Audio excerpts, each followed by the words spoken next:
Kitas mūsų laidos siužetas skirtas vaikų psichologiniai sveikatai. Ši tema išties aktuali visus metus, tačiau dabar, kai prasideda naujieji mokslo metai, mažieji išeina į darželius, man atrodo šis klausimas labai svarbus. Taigi dabar kalbiname vaikų psichologę ir klausėme, kokios problemos dažniausiai kamuoja mūsų mažuosius, o svarbiausia, kur jas galima išspręsti. Netaip seniai Jungtinių tautų fondo atliktas tyrimas atskleidė, jog mažieji mūsų šalies piliečiai yra nelaimingiausi Europoje. Lietuvos tėveliai savo vaikams per dieną teskiria vos 7 minutės dėmesio, o juk vaikystė yra pamatas asmenybės formavimuisi. Juk vaikų skiepimos vertybės, įgūdžiai išlieka visą gyvenimą. Labai svarbu stebėti mažylį ir rūpintis ne tik jo materialinę gerovę, bet psichologinę būseną. Juk tik atsiradusi problema daug lengviau sprendžiama nei įsisenėjusi. Iš praktikos galiu pasakyti, kad yra tokių šeimų, kur iš tikrųjų labai rūpinasi vaikų, ta psichologinė sveikata. Jie, pavyzdžiui, ateina pasitarti, kaip pratinti prie lovelės, kaip paruošti vaiką savo broliuką ar sesutei, kaip paruošti pirmai klasiai. Jie rūpinasi ir tiesiog matosi, kad tikrai stengiasi, kad jisai augtų tokioj, saugioj aplinkoje. O aš patarčiau šiaip tėvams, tai kad jie visą laiką besąlygiškai mylėtų vaiką už tai, kad jis yra šalia. Kad parodytų, kaip yra supykstama, kaip yra atleidžiama, kad jisai jaustųsi saugus namuose, kad nuspėtų tėvų elgesį, tarkim, kad kiekvieną rytą atsikėlė, jie žinotų, kad tokiu atveju gali mama supykti, tokiu atveju mama gali kaip tik apkabinti. Aišku, apkabinimas yra labai svarbus vaikui, per dieną reikia kuo daugiau paliesti vaiką, kad jis jaustųsi tą artumą. Toliau labai svarbu yra ir rutina, ir dienotvarkė, ir sveika mityba, ir fizinis aktyvumas. Tiesiog ir visą laiką reikia iš vaiko reikalauti to, kas yra pajėgu jo amžiui. Nereikia reikalauti per daug ir, aišku, nedaryti visko už jį. Nes jeigu, tarkim, tėveliai kartais iš didelės meilės tam stengiasi apsaugoti vaiką ir labai daug dalykų padaro už jį patį, tas savarankiškumas nukenčia ir, aišku, pasitikėjimas savimi, nes jis tada pradeda galvoti, kad jis nieko nesugeba. Tai tiesiog išlaikyti pusiausvyrą ir, aišku, visą laiką tėveliams būti šalia, kai vaikui to labiausiai reikia, suprasti, nesityčioti, pastiprinti, paskatinti, pakalbėti. Ir dar vienas toksai, šiaip savivertei kelti, pasitikėjimui vaikų, bendrumui tarp mamos ar ten tėčio ir vaiko.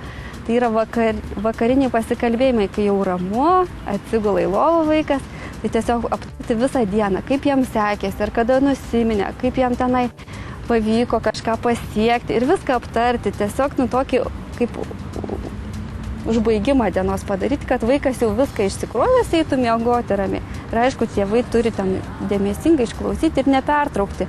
Ir jeigu ten pasako, kad iš manęs ten pasijuokė, arba aš pasijutau, kad nesugebu kažko, kad nepasijuokto, kaip tik ramiai paklausytų ir išsiaiškinti, kodėl jis taip mano, kodėl jam tai labai skaudu ir pakeisti kažkaip jo tą suvokimą. Džiaugsmingai prasidėję mokslo metai gali greitai tapti liūdesio akimirkomis. Darželio duris tik pravėrusiems vaikučiams naujovės gali greitai apkarsti, nes jie suvoks, kad auklytė tėra mamos ir tėtės pakaitalas.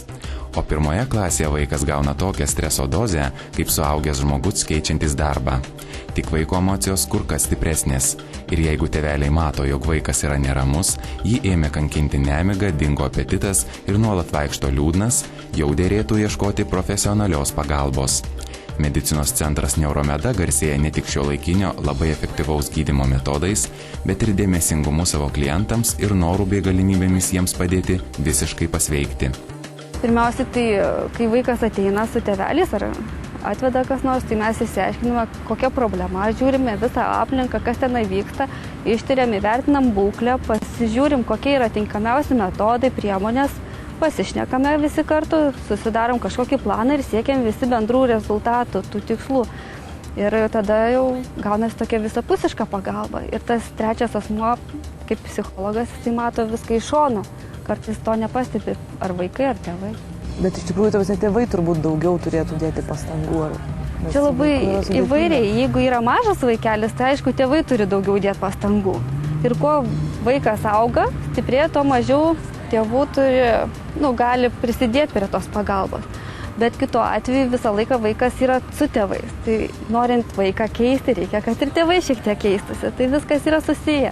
Neuromedoje mes taikome kognityvinę elgesio terapiją, jinai labai yra efektyvi ir dažnai mes stengiamės išspręsti tokias problemas kaip vaikų nerimas, nuotaikos svyravimai, baimės ir įkyrumai, kai vaikas pajaučia kažkokią skriaudą, tarkim, kai iš jo juokiasi vaikai, kai susilaukia sunkumų su mokytojais, mokykloje ir su bendraamžiais, kai patiria sunkumų šeimoje. Tarkim, paauglius konsultuojame, jeigu jie nori pasiplanuoti savo profesinę veiklą, jeigu nori save labiau pažinti, taip pat konsultuojame paauglius ir vaikus, jeigu turi tokių kaip ir šlapimo nelaikymo problemų, taikome tokius labai efektyvius šlapinimosi sulaikymo treniruoklius, kurie iš tiesų padeda. Taip pat maišam visokius metodus, ten paišymam, ką ten dar, smėlį dabar bandysime taikyti, plasteliną, pokalbių, žaidimus, tas, kas yra iš tikrųjų efektyvus su vaikais ir paaugliais. Neuromeda – tai pirmasis medicinos centras Lietuvoje besispecializuojantis nervų ir psichikos ligų gydyme.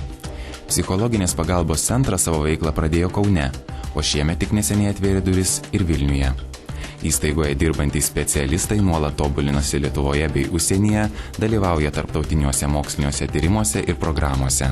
Šiame centre gydomos nervų sistemos ir psichikos ligos, atliekama psichologinė, psichoterapinė ir psichiatrinė diagnostika, teikiama profesionali pagalba suaugusiems, paaugliams, vaikams ir jų tėvams. Taip pat yra organizuojami vaikų psichologinio ugdymo ir terapijos tęstiniai užsiėmimai. Psichologinio socialinio lavinimo grupė Laimės pamokėlė, pažintinių procesų lavinimo grupė Žemėlapis, bendravimo įgūdžių ir problemų įveikimo tobulinimo grupė Aš galiu.